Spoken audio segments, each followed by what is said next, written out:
Hello students, welcome to lesson number 6 on circle theorem.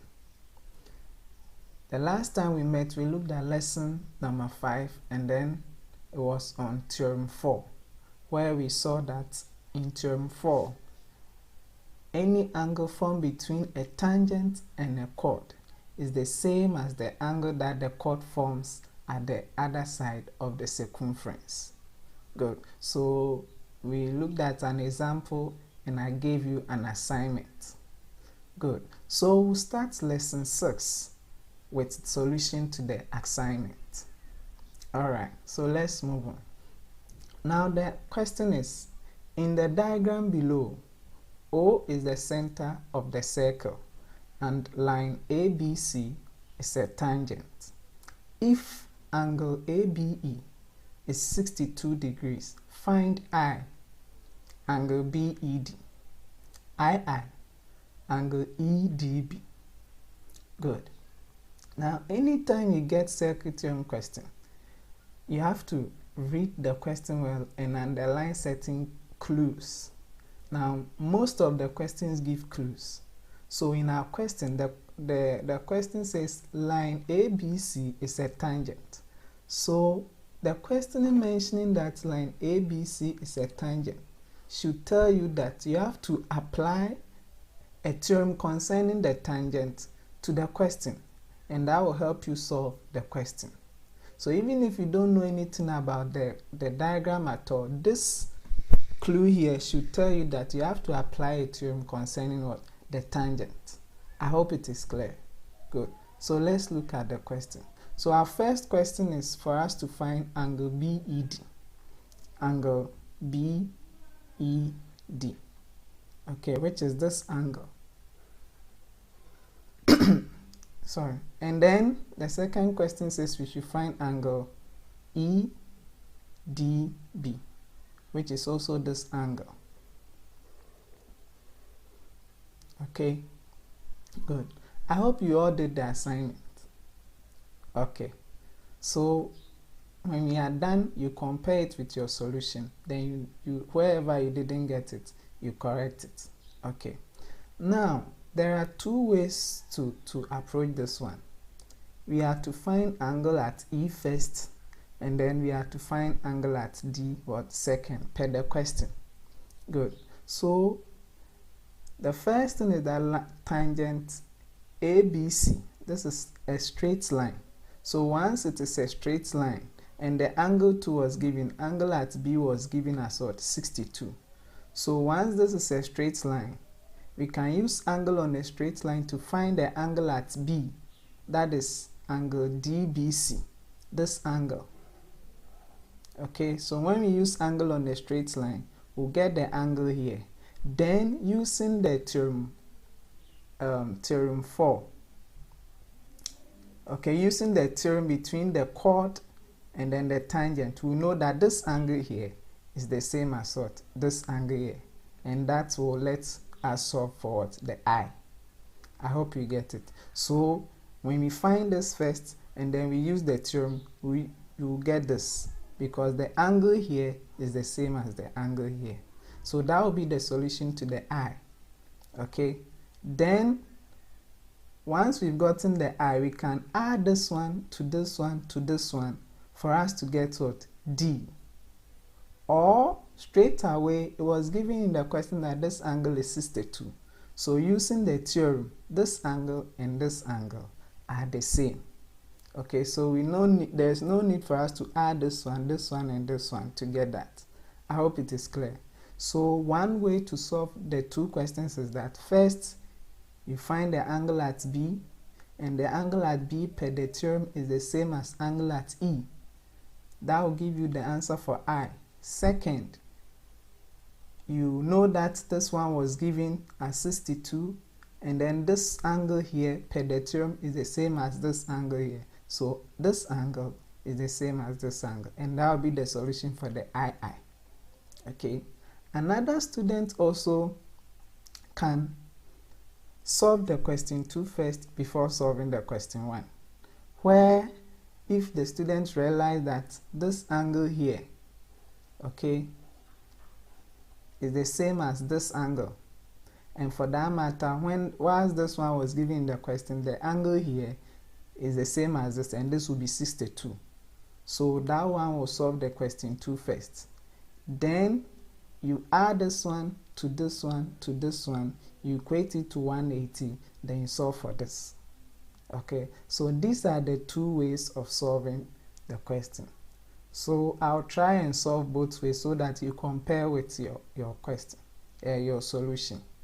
Okay, so let's move on to the solution. So using the straight line one. Good. So let's move on to the solution. So per the solution, angle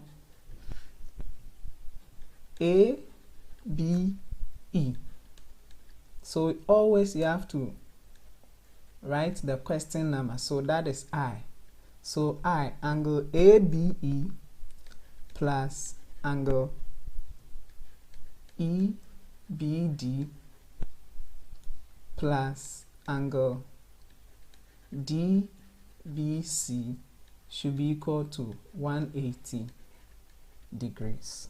Okay, so that is the angle on a straight line.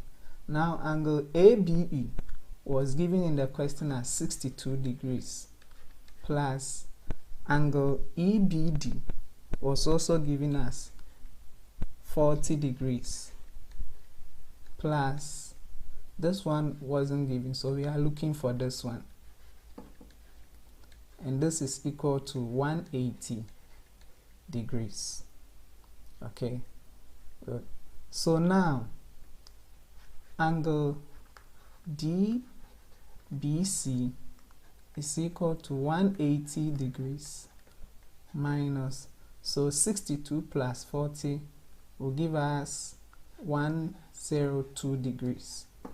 So which means that angle DBC is equal to 78 degrees.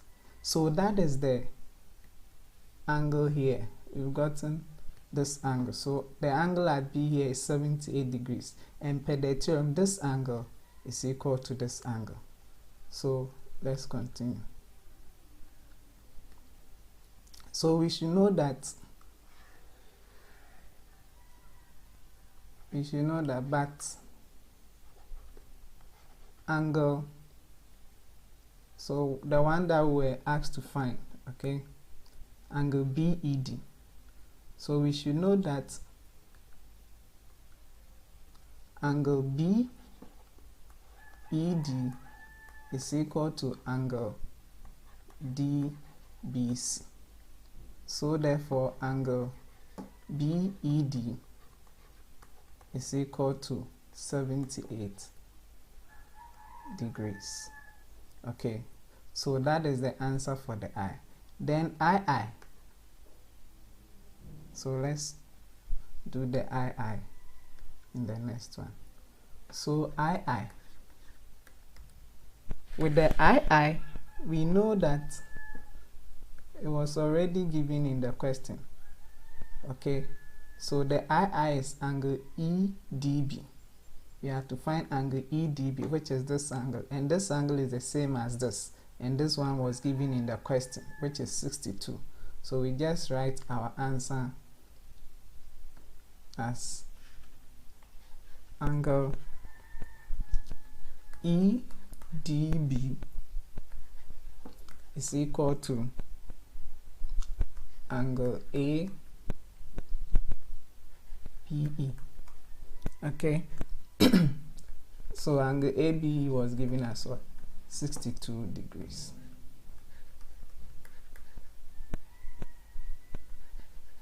Good. So this is the answer to the question. So the I is 78 degrees, and then the II is what? 62 degrees. I is 78 degrees, and then the II is what? 62 degrees. I hope you've gotten it. Good. Alright. So because of time, let's move on to the main lesson for today. Okay. but any way that you use, your answer should be 62 and 78. Good. Now to the main lesson. So lesson 6, and then we are looking at Theorem 5.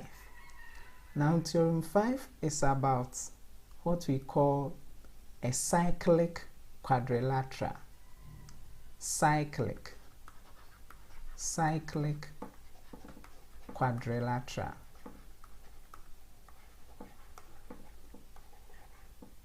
Cyclic quadrilateral. So a cyclic quadrilateral. So these are two words combined, cyclic and what? Quadrilateral. So cyclic, you can see that it's a circle, and then quadrilateral. So what then is quadrilateral? Now a quadrilateral is simply a closed plane figure, okay, bounded by 4 straight lines. So a closed plane figure bounded by 4 straight lines. I hope you get it. So it should be closed, it should be a plane figure, and it should be bounded by 4 straight lines, or 4 straight sides. Okay, so there are different types of quadrilateral: square, rectangle, kite, trapezium, parallelogram. They are all examples of quadrilaterals. I hope you get it. Good. So you should be familiar with these common quadrilaterals.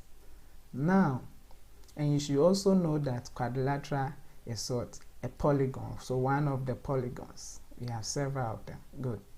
That was just by the way.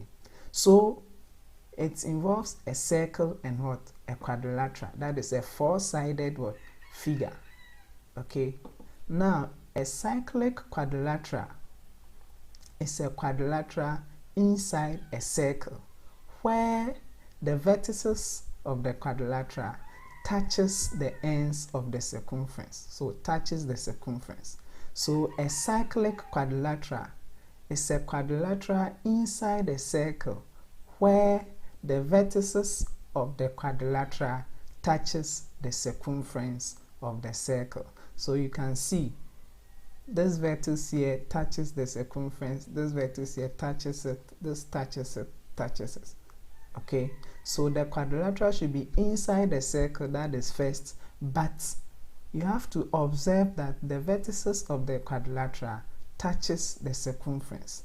So they shouldn't be hanging, they should touch it. Okay, so that is what a cyclic quadrilateral is. Now to the theorem. The theorem is saying that if you are able to identify a cyclic quadrilateral, then the angle here, okay, and then the angle here, there is a relationship between them, this angle and this angle, as well as this angle and this angle. Okay, so the theorem is that if you can identify a cyclic quadrilateral, then the angle here, if this is x, and the angle here, if this is y, the theorem is saying that this angle x plus angle y should be equal to 180 degrees. The angle at x plus the angle at y should be equal to 180 degrees. So we say that the two angles are supplementary. So in a cyclic quadrilateral, opposite angles are supplementary, meaning that they add up to 180 degrees. So per our diagram, x plus y should be equal to 180 degrees. Are you okay? So in a cyclic quadrilateral, opposite angles are supplementary, meaning that they add up to 180 degrees. So x plus y should be equal to 180 degrees. The same way, if this is P and this is Q, once it's a cyclic quadrilateral, P plus Q should be equal to 180 degrees. P plus Q should be equal to 180 degrees. So P plus Q should be equal to what? 180 degrees. Okay, so what it means is that when we add all the angles in a cyclic quadrilateral, it should be equal to what? 360 degrees, because we have two 180 degrees. So 180 degrees plus 180 degrees will give us what? 360 degrees. So P plus X plus Q plus Y should be equal to what? 360 degrees. Okay, I hope you get it. Good. So this is all about the Theorem 5. Once you are able to identify that it's a cyclic quadrilateral, your mind should go to opposite angles. So you check this angle here and this angle here. When I add them, it should be equal to 180 degrees. This angle here plus this angle here, when I add them, it should be equal to what? 180 degrees. Okay, so now that we've seen the property, let's see whether you can recognize a cyclic quadrilateral when you see one. Good. So I have two diagrams here. So let me call this one diagram 1 and then this one as diagram 2. So now, diagram 1 and diagram 2, which of them is a cyclic quadrilateral? So 10 seconds. Think about it and put your answer down. Okay. So which one did you choose? Which one did you choose? And you have to give me a reason. Okay. So if you chose this one, why is this one a cyclic quadrilateral? So the first thing is you should know the definition of what? A cyclic quadrilateral. So all those who chose this one, why are you saying that this one is a cyclic quadrilateral?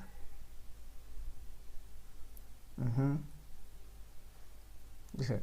So you see, you didn't pay attention to the definition.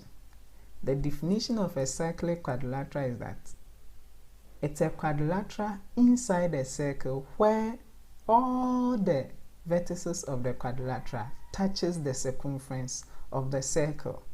Now, PSRQ, it's a quadrilateral, all right, but it's not all the vertices of the quadrilateral that touches the circumference. Okay, this one touches, this one touches, this one touches, but this one doesn't touch. Okay, so because this one doesn't touch the circumference of a circle, this diagram 1 cannot be a cyclic quadrilateral. I hope you now get it. Good. So this one, even though the shape inside the circle is a quadrilateral, we can call the whole figure a cyclic quadrilateral because it doesn't satisfy all the properties of a cyclic quadrilateral. Now let's move on to diagram 2. Diagram 2 also has a four-sided figure inside it, meaning that there is a quadrilateral inside a circle. But here, all the vertices touches the circumference. All the vertices touches the circumference. So diagram 2 is a perfect example of a cyclic quadrilateral. I hope you get it. So the answer here is what? Diagram 2. And per the theorem, the angle here is the same as the angle here. And the angle here, the angle here plus the angle here should give us 180 degrees. Okay, the angle here plus the angle here should give us 180 degrees. And the angle here plus the angle here also should give us what? 180 degrees. So this plus this should be equal to 180 degrees. This plus this should be equal to 180 degrees.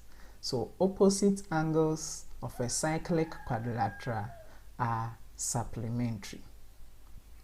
Good. So students, this is where we'll end lesson number 6. Okay, so I'll give you an assignment.